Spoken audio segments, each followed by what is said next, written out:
Olá, meu amado, minha amada, você que está aqui comigo na aula de número 3 da nossa Escola de Oficiais do Reino de Deus. Estamos felizes por ter chegado até aqui e hoje nós vamos falar sobre reis e sacerdotes, legitimidade, influência e aliança com o trono.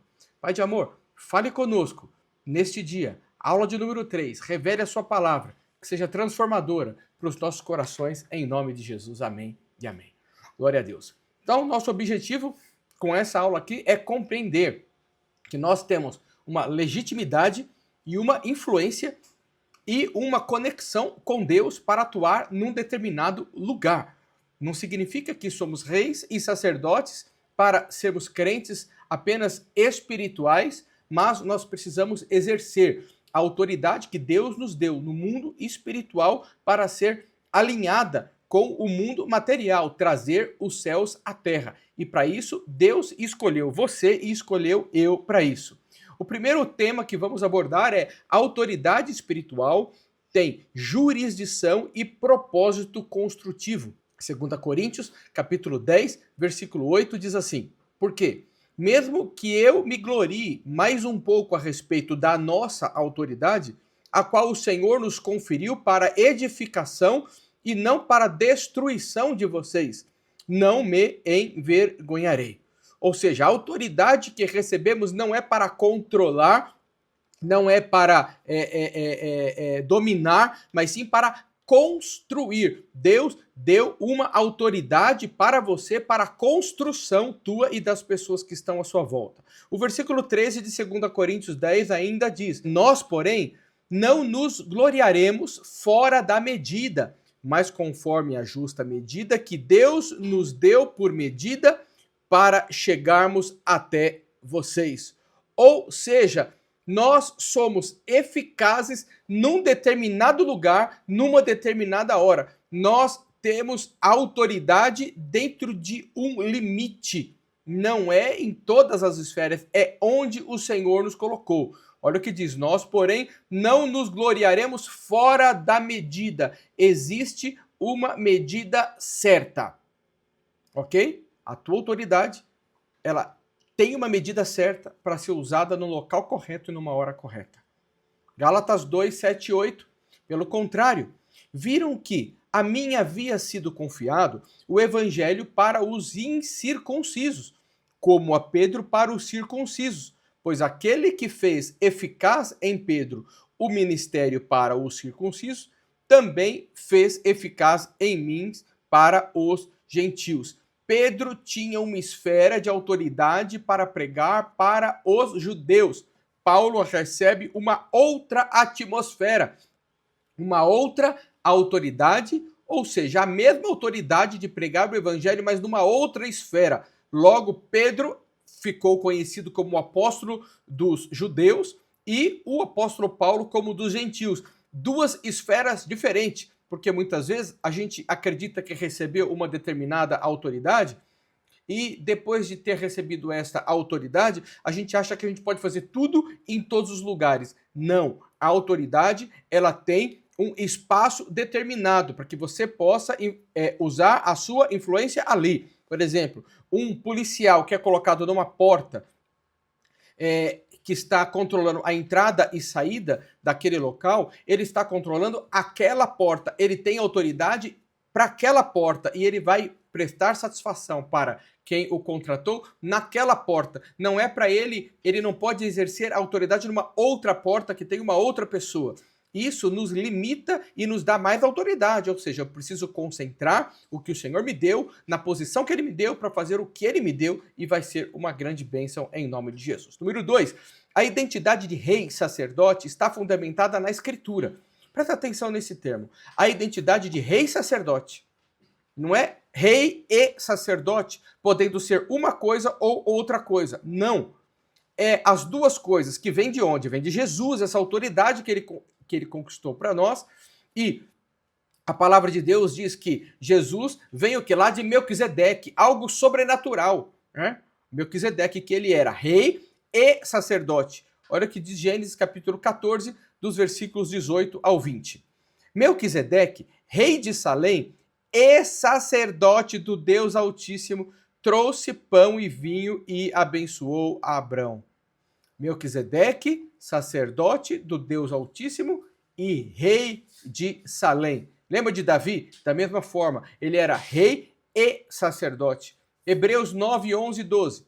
Quando, porém, veio Cristo como nosso sumo sacerdote dos bens já realizados, entrou no Santo dos Santos uma vez por todas, tendo obtido eterna redenção. Jesus é o modelo perfeito e Jesus, ele é rei e sacerdote e nós somos herdeiros com ele. Nós herdamos essa autoridade dele. Então, aonde o Espírito Santo nos concedeu autoridade e nos colocou como rei, nós precisamos reinar e interceder juntos. É junto, não é separado. Isso é que essa aula ela tem, e essa escola toda tem por finalidade nos tornar reis e sacerdotes. Número 3, o sacerdócio como estilo de vida, não instituição. O sacerdócio é exercido com vigília, oração e intercessão. Lembra, Jesus ele vigiava à noite como sacerdote, mas de dia ele reinava, ele saía para fazer milagre. Ele orava à noite e de dia ele saía para fazer milagre. Ele subia em adoração, em oração à noite e de dia ele ia fazer o que estava proposto a fazer nos dias atuais. Ele subia, alinhava o coração dele com a vontade de Deus e ele descia e executava esta vontade de Deus. É isso que Deus tem para nós. Eu subir em adoração e descer para a conclusão, para concluir a tarefa que ele deu para nós em todas as esferas. Olha, Atos capítulo 13, versículo 22. Achei Davi, filho de Jessé, homem segundo o meu coração, que fará toda a minha vontade. Olha que interessante. O sacerdote, ele escuta o coração de Deus e o rei cumpre aqui na terra. O nosso coração, aliado com Deus, ele ouve o coração dele e ele, aqui na terra, ele vai e ele executa a ordem. Então, nós precisamos, de alguma maneira, entender que nós precisamos ouvir o coração de Deus antes de sair para executar alguma coisa. Eu ouço o que Deus quer. Eu preciso saber qual é a vontade de Deus. E depois de eu saber a vontade de Deus, aí sim eu saio para cumprir a vontade de Deus. Eu, como sacerdote, tenho uma ligação com Deus e escuto a voz de Deus. Depois que eu ouvir a voz de Deus, eu desço e eu executo a voz de Deus aqui na terra. Quantas vezes a gente planeja alguma coisa, mas na hora do vamos ver, Deus fala para a gente outra coisa, não é assim que é para fazer.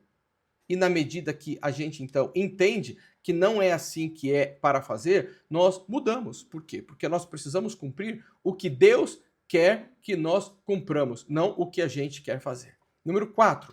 O tabernáculo de Davi como modelo de rei e sacerdote. Amós 9. Naquele dia, levantarei o tabernáculo caído de Davi para que possuam o restante de Edom e todas as nações. Veja só que interessante, o tabernáculo de Davi é a restauração do estilo de governo baseado em Davi. O que Davi fazia? Ele subia em adoração, o que Jesus fazia? Ele subia em adoração e descia para executar. Lembra quando Davi, ele foi tomado ali na terra de Ai e de repente ele então se vê numa situação difícil, ele vai orar. E Deus fala para ele, vai atrás. Primeiro ele ajoelhou, ele orou, buscou direção.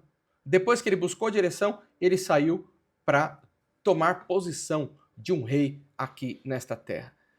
A restauração do tabernáculo de Davi, que nós estamos aqui lendo em Amós, capítulo 9, o que significa? Quem é o tabernáculo de Davi hoje? Sou eu e você. Nós somos o templo do Espírito Santo.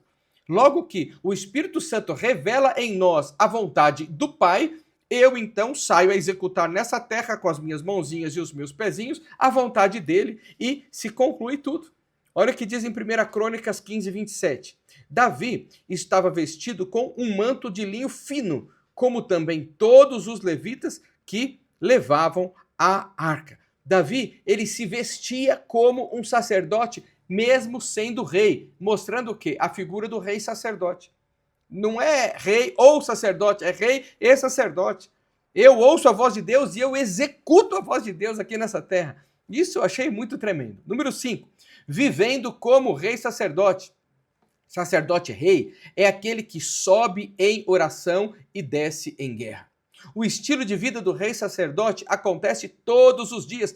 Eu, antes de sair para a rua, eu verifico qual é a vontade de Deus e depois eu saio para executar. Ah, mas eu tenho que trabalhar. É no trabalho que você executa a vontade de Deus. É no trabalho que você sustenta a sua família. É no trabalho que Deus tem tudo o que Ele tem para você e para sua família. Não é no outro local. É lá no teu trabalho que você reina. Mas é no teu secreto que você ora, que você intercede. Que você intercede. É assim que vivemos dia a dia. Né? Quantas vezes a gente vai orientar pessoas que falam, pastor, o que eu tenho que fazer? E eu muitas vezes, sabe, olha, eu falo assim, olha, nós vamos orar. Você precisa orar. Você precisa buscar a vontade de Deus. Qual é a vontade de Deus para mim, pastor? Você tem que orar. Deus vai se revelar a você. E só o fato da pessoa se colocar na posição de orar, Deus se revela e acontece. Então, muitas vezes, você, líder, pastor que está aqui comigo, que gosta de dar uma solução para todos os casos, uma boa solução, um bom conselho é, varão, vai orar em nome de Jesus. Jesus como modelo absoluto de rei sacerdote, número 6. Hebreus capítulo 3, versículo 1, diz assim, portanto, santos irmãos, que participam da vocação celestial, considerem atentamente o apóstolo e sumo sacerdote da vossa confissão.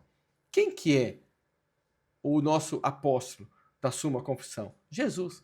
Ele é Jesus Cristo. Hebreus capítulo 4, versículo 14. Tendo, pois, Jesus, o Filho de Deus, como grande sumo sacerdote, que penetrou os céus, conservemos firmes a nossa confissão. A confissão que Ele é o nosso Senhor e o nosso Salvador. Atos capítulo 5, versículo 30 e 31 diz, o Deus de nossos pais ressuscitou a Jesus, a quem vós matastes. Deus, porém, com a sua destra, o exaltou a príncipe e salvador. Quem é o nosso modelo de rei sacerdote? Jesus. Ele é o sumo sacerdote. Ele é o rei dos reis. Nós não temos como modelo nenhuma figura humana. Nós precisamos ter como modelo Jesus, aquele que orava e fazia e acontecia. Deus precisa de discípulos de Jesus. Ide por todo o mundo, pregai o evangelho a toda criatura, batizando-os em nome do Pai, do Filho e do Espírito Santo. E eis que estarei convosco todos os dias até a consumação dos séculos. Nós precisamos continuar fazendo discípulos de todas as nações, discípulos de reino e sacerdócio em nome de Jesus. E aí eu te pergunto, examine se o teu coração, se o teu dia a dia tem sido talvez um tanto religioso. Dentro da igreja você é o santo, mas fora da igreja você não realiza nada, está errado, precisamos mudar. Né? Qual que é a tua esfera de influência? Aonde você tem influenciado como sacerdócio? Aonde você tem influenciado como rei? Lá na tua empresa? Aonde Deus te colocou? Qual a tua esfera de atuação? É onde Deus te colocou para trabalhar. Por exemplo, eu estou na esfera da religião agora falando com você, treinando você, preparando essa aula para você. Mas quando eu estou fazendo os meus investimentos, eu estou aqui também nessa área de influência e eu tenho pessoas que eu influencio aqui também e eu preciso entender que eu preciso reinar nesta área. Então eu subo em adoração pela manhã e saio para conquistar aqui na minha área, na minha influência, aonde eu atuo. Então nós precisamos, em nome de Jesus, ser chamado a viver uma vida plena, uma vida completa, uma vida onde Jesus conquistou para nós uma vida de reino e de sacerdócio. Onde eu não só falo que estou orando, mas eu estou orando e eu estou conquistando tudo para o nosso Rei e o nosso Salvador, Jesus Cristo. Que tal hoje você refletir sobre as suas ações, ou como você tem agido, como você tem feito? Tem sido muito santarrão, né? Orado muito e agido e feito pouco aqui no mundo material? Ou talvez ao contrário, tem trabalhado muito e orado pouco, ou seja, fazendo muito a tua vontade e fazendo pouco a vontade do Senhor? Deixa Deus fazer por você, em nome de Jesus. Pai de amor, eu abençoo quem está aqui agora assistindo essa nossa terceira aula de oficiais do reino de Deus. Os ajude, os inspire, revele a sua palavra a cada um e que sejamos amanhã melhores do que somos hoje, em nome de Jesus. Amém. Deus abençoe, meu amado. Se você ficou comigo até aqui, comenta essa aula aqui em nome de Jesus e vamos para a nossa próxima aula. Você pode mandar para uma outra pessoa, curta, comenta, compartilha, que vai ser uma grande bênção. Deus abençoe e até a próxima. Tchau, tchau.